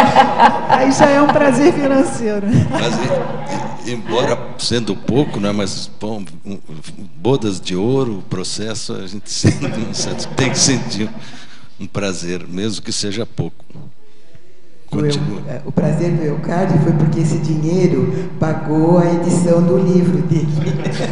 Também. Aí se foi transforma um prazer evolutivo, né? Tarístico, de alto nível. A questão da homeostase psicossomática. A homeostase é um termo que vem da medicina, né? Quando todos os órgãos, sistemas estão funcionando em perfeito equilíbrio. Então, é muito traduzido como equilíbrio também. Então, a gente viver um equilíbrio psicossomático, emocional, ele é extremamente prazeroso. Um exemplo, a gente está no extrafísico, e no extrafísico a gente se manifesta com o psicossoma, que é o corpo das emoções. Se a gente não tiver equilíbrio, a gente não consegue fazer o que a gente precisa. Então, se a gente está de psicossoma no extrafísico equilibrado e fica lúcido o tempo todo do princípio, meio e fim da atividade que a gente está fazendo, e você rememora aquilo, é extremamente prazeroso, né? Até porque se não tiver equilíbrio, muitas vezes você retorna, né? E você aborta a oportunidade. A oportunidade, né? Os sentimentos elevados, aí eu acho que é a qualificação mesmo da questão emocional. É a gente fazer essa dobradinha, né? Psicossoma, mental soma. Porque se a gente for pensar bem, a consciência livre, ela descarta o psicossoma. Então, é da nossa evolução aí, inegável, né? Para as mais ferrenhas pessoas que defendem a vida emocional, é inegável que a gente vai descartar o nosso corpo das emoções. E a gente vai reaprender a sentir de uma forma diferente, que é sentir pelo mental soma. Então, muitas vezes, as pessoas que são mais racionais, às vezes elas são até incompreendidas pela nossa raciocínio, falam, nossa, você é insensível. E a pessoa está num prazer imenso, está numa satisfação, está no equilíbrio, numa tranquilidade mental somática, que o outro que está ali naquela exacerbação psicossomática não consegue alcançar. Um exemplo de sentimento elevado é a gratidão. Você raciocina, né? Aconteceu um fato que deu um resultado positivo e você agradece por ele, você sente gratidão. Se a gente não tiver a percepção lógica do que está acontecendo na nossa frente, você não consegue chegar nesse sentimento de gratidão. Então, a gratidão é um exemplo de um sentimento elevado, né? Passa pelo mental soma. A pacificação íntima, acho que o próprio nome já diz, né? E a questão da coerência afetiva. Então, muitas vezes, a gente precisa ter um alinhamento melhor entre o que a gente pensa e o que a gente sente, né? Então, assim, você ter uma coerência afetiva nas suas manifestações. Um exemplo, aquela pessoa que sempre pensa mal da outra, bem corriqueiro, que acontece no nosso dia a dia, e chega lá e demonstra uma outra coisa, ou joga um afeto que também é verdadeiro naquela pessoa, mas ela está pensando diferente. Então, a gente precisa ter um certo nível de coerência afetiva também, de coesão das nossas emoções. E o discernimento emocional, a gente já falou um pouquinho, né? Essa capacidade da gente entender as nossas emoções, saber discernir, saber distinguir as nossas emoções. O que eu estou sentindo agora? Será que eu consigo modificar isso que eu estou sentindo? É raiva ou é ansiedade? Tem gente que não se conhece emocionalmente, né? A pessoa está ansiosa, aí você olha e vê que ela está ansiosa, você fala, poxa, você está ansioso? Não, não estou ansioso. Eu estou com dor no estômago, isso aqui é um problema gástrico que eu tenho. Então, tem muita gente que descreve emoções a partir de sintomas físicos, né? Eu estou com uma sudorese danada, a pessoa está com a boca seca. Não, eu estou morrendo de sede, comi uma coisa salgada agora no almoço. Não, a pessoa está num desequilíbrio. que o sintoma chegou até o corpo físico, né? Então, esse discernimento das nossas emoções, ele é fundamental para a gente poder trabalhar e evoluí-las, né? Eu não poderia deixar de perguntar também a coisa que me chamou a atenção aqui na interaciologia. A última interação, cardiochakra, coração e pulmão. Normalmente a gente conhece a interação do cardiochakra com o coração. Mas o cardiochakra, ele tem... Agora a gente mistura a fisiologia humana com a nossa parafisiologia. Até para uma localização do cardiochakra, as energias do cardiochakra, elas afetam muito a nossa capacidade respiratória. Elas afetam muito essa região torácica. Tanto que algumas doenças de fundo emocional são relacionadas a doenças pulmonares, né?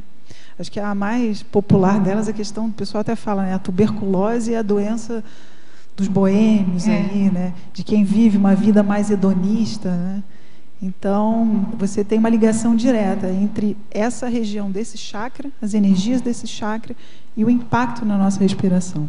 É porque eu acho que a irrigação sanguínea do pulmão é bem delicada também, né? Então, se o coração tem algum desequilíbrio, o pulmão pifa.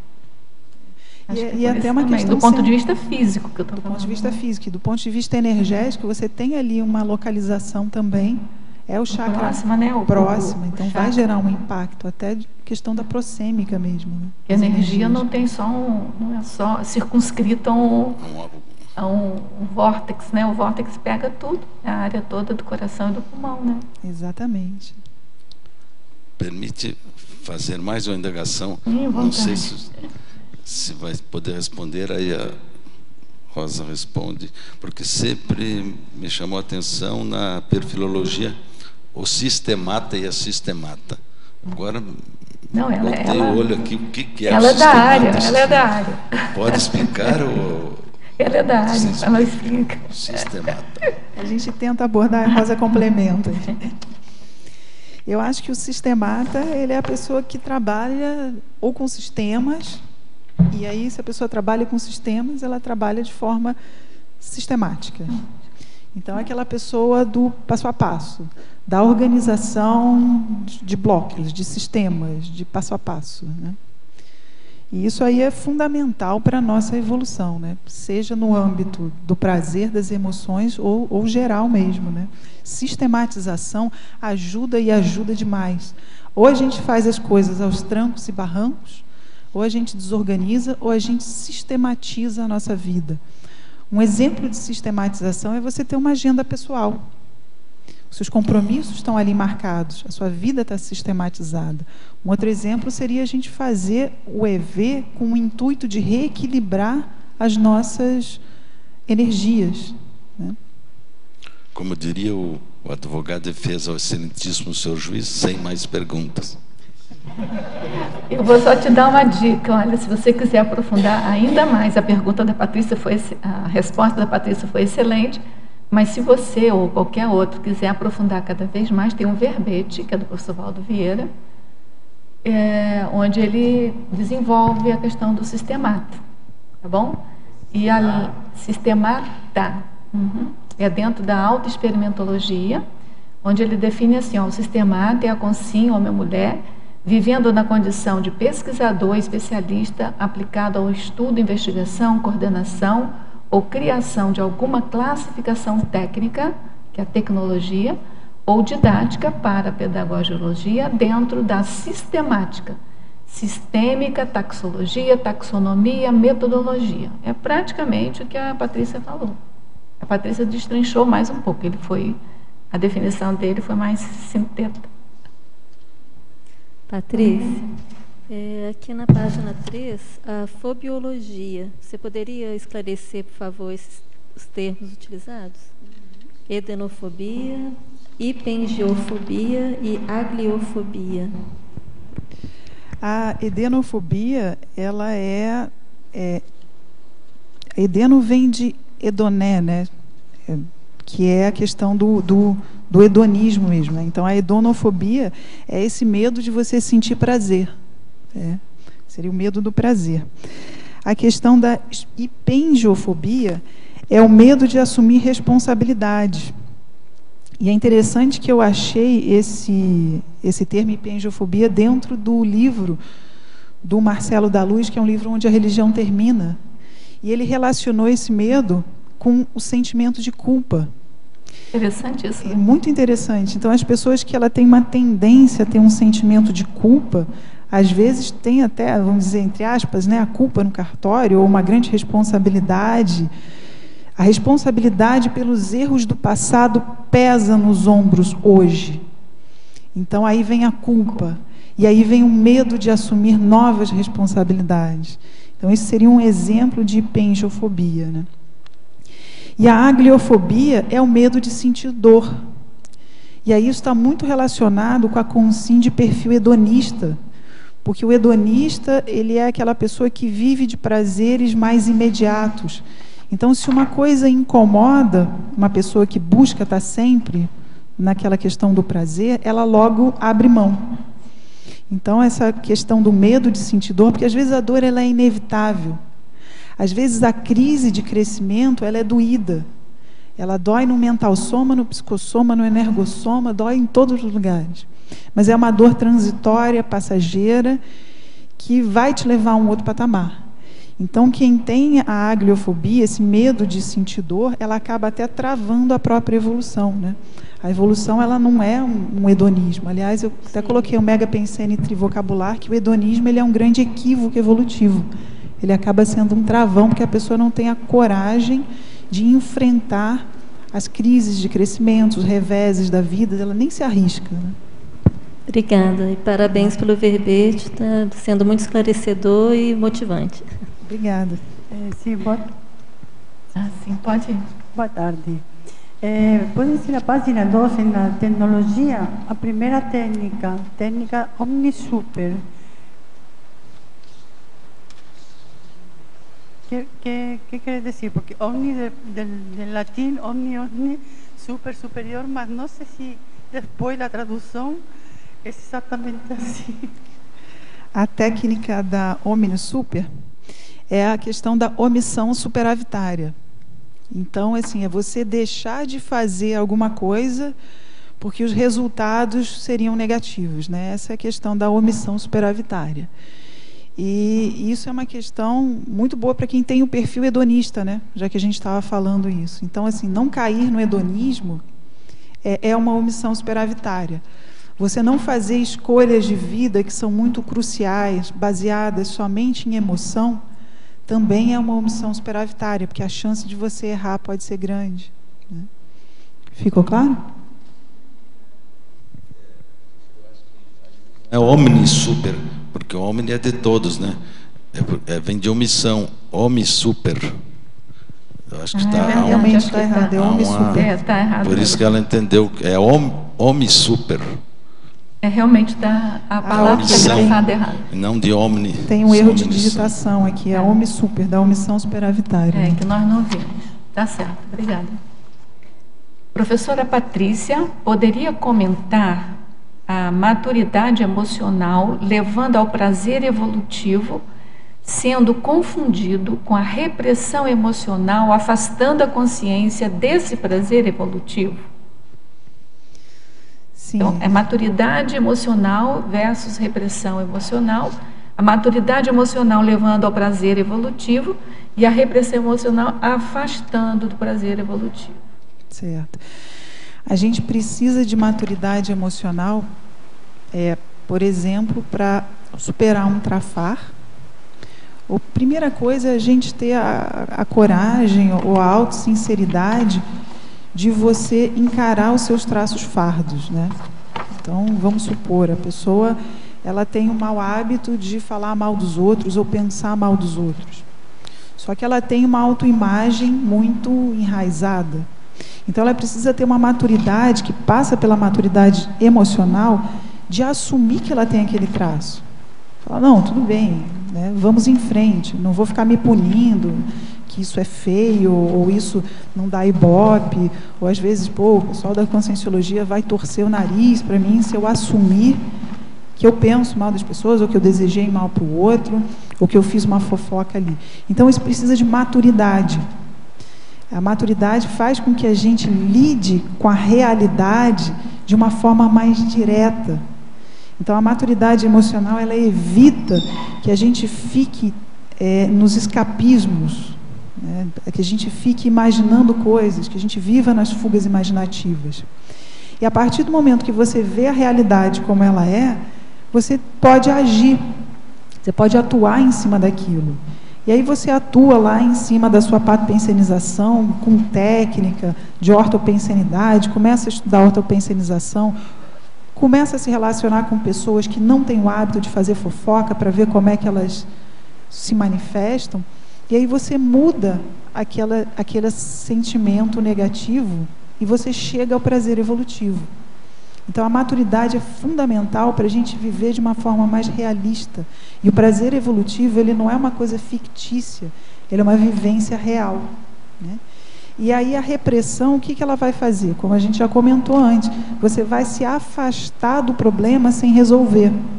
Então, se você está saindo pela tangente, você não vai chegar no prazer evolutivo, você está desviando o caminho. Ou então você está adiando uma coisa que você vai ter que enfrentar lá na frente, mais cedo ou mais tarde, né?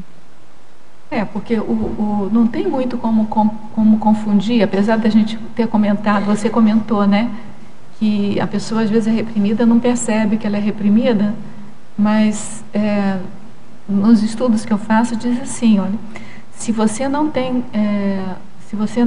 noção de que você é reprimido, qual é o sintoma que vai indicar que você é reprimida? São os conflitos íntimos. Se você não tem noção, autoconsciência dos seus conflitos íntimos, qual é a pista que você pode ter para você perceber que você tem conflito íntimo, consequentemente está reprimido? São as incoerências da vida. Você diz que não gosta de uma coisa, no fundo você quer fazer aquela coisa, né?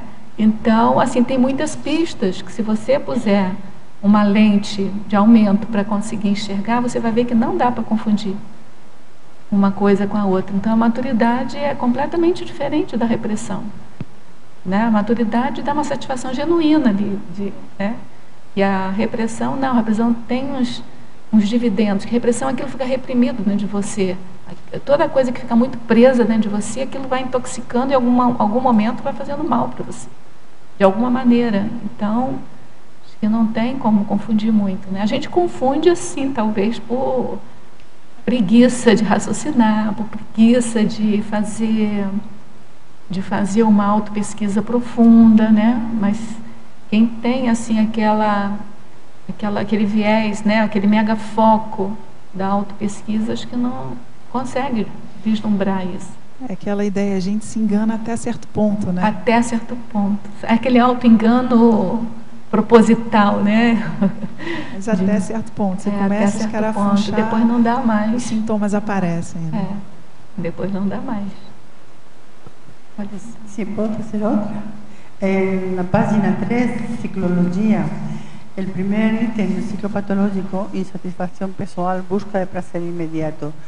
Porque quando estamos realmente em uma crise, ou estamos em um período assim um pouco difícil, buscamos esse prazer imediato em lugar da segunda que diz autopesquisa, reciclagem, que faz que tem que ver com esse hedonismo de dizer, não vou trabalhar muito, assim que faço busco um prazer imediato. Tem que ver com isso? Ou tem que ver com outra coisa?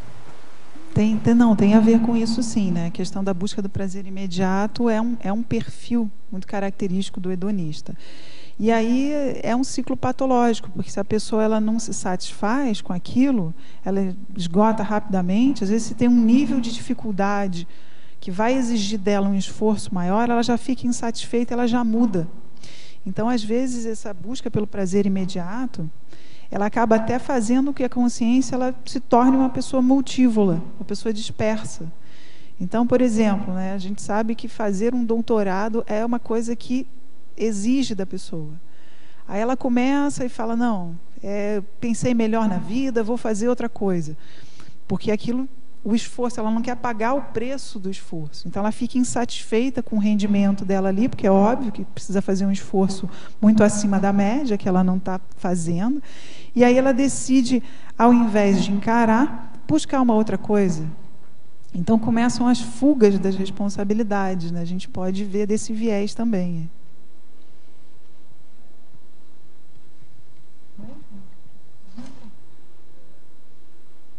A biografia aqui fala questão médica, não sei se tem condições de explicar aqui os itens dos hormônios do prazer, um por um, tem condições de explicar? Aonde que está? Na nona linha da fatologia, na página 2. Os hormônios do prazer. Os hormônios do prazer, né? Assim, tem muito tempo, que eu estudo, mais de 15 anos que eu estudei fisiologia, eu não uso, mas vamos lá, vamos tentar.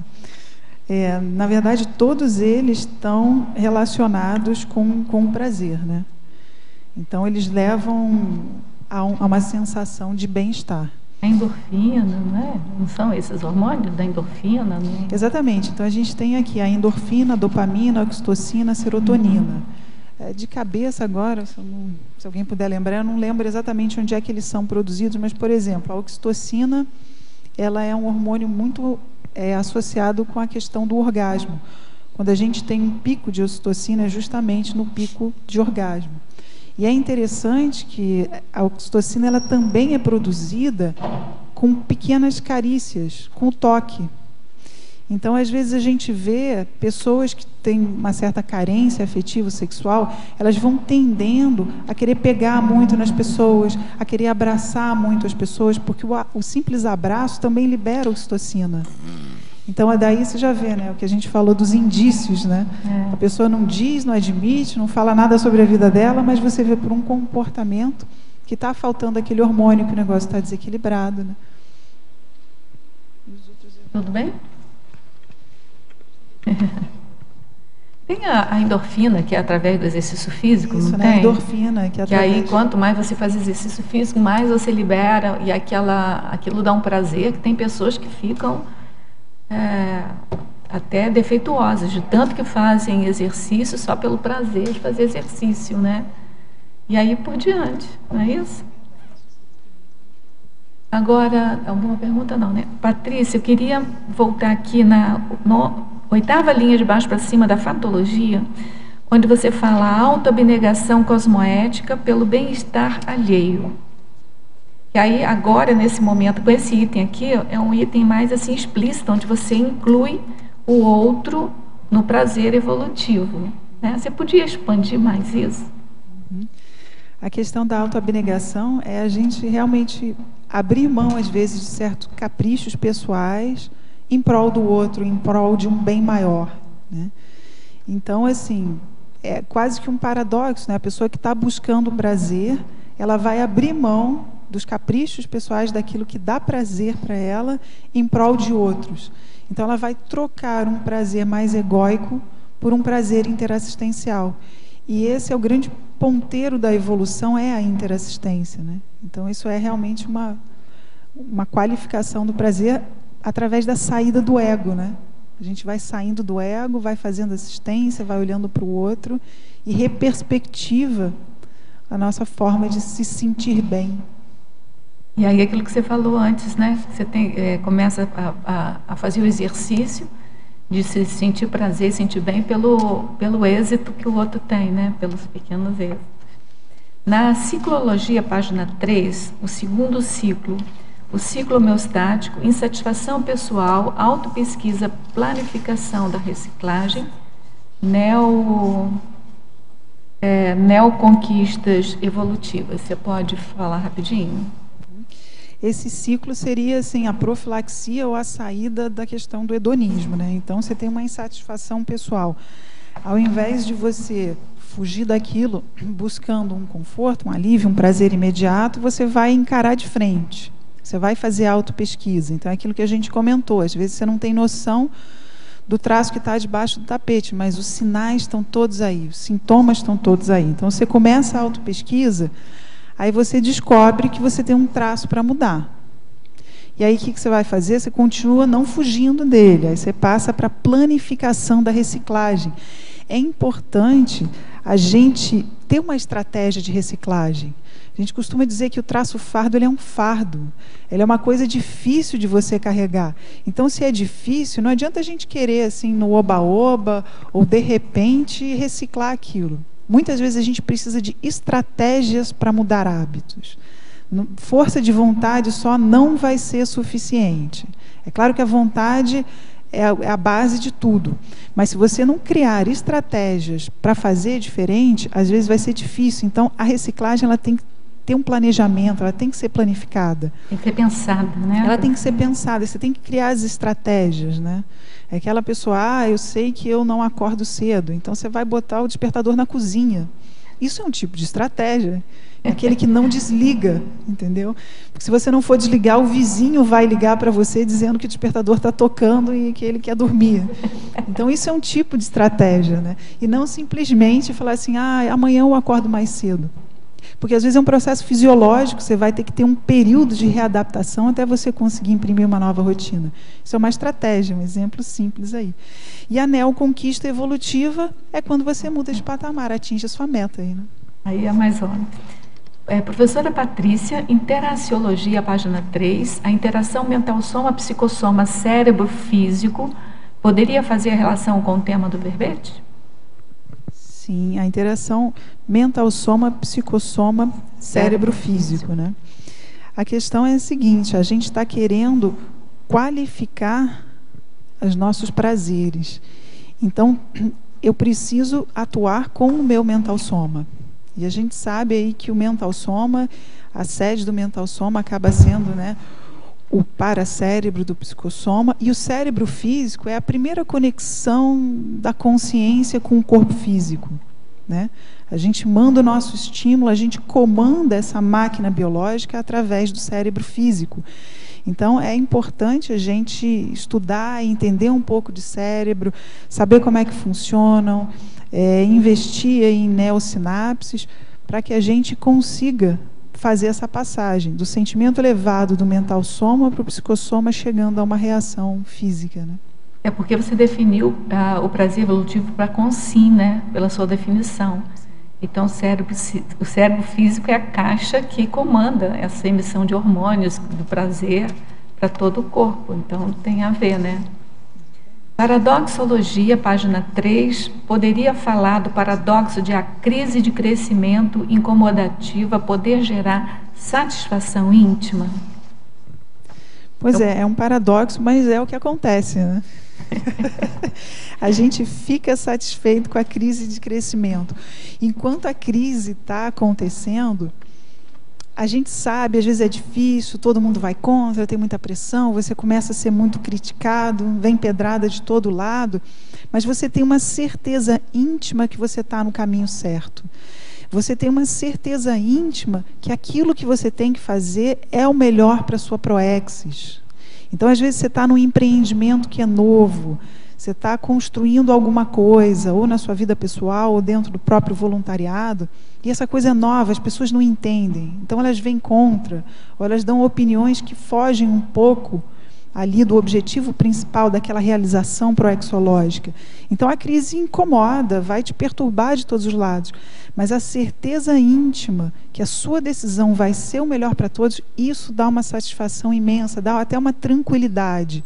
É você estar no mar revolto, com o barco quase virando, e você lá apreciando o céu, o horizonte, os peixes no mar, que daqui a pouco você vai mergulhar ali com eles. Então, é um paradoxo.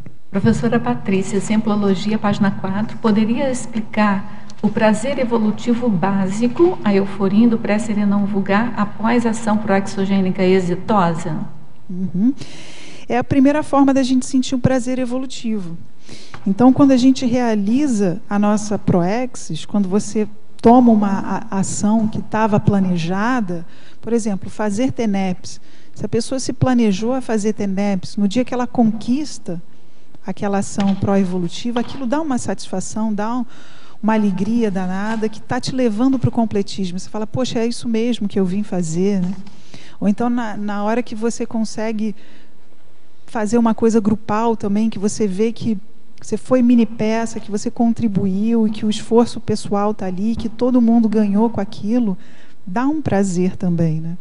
E é um prazer, é o primeiro prazer evolutivo, né? O primeiro prazer mais qualificado que a gente pode ter.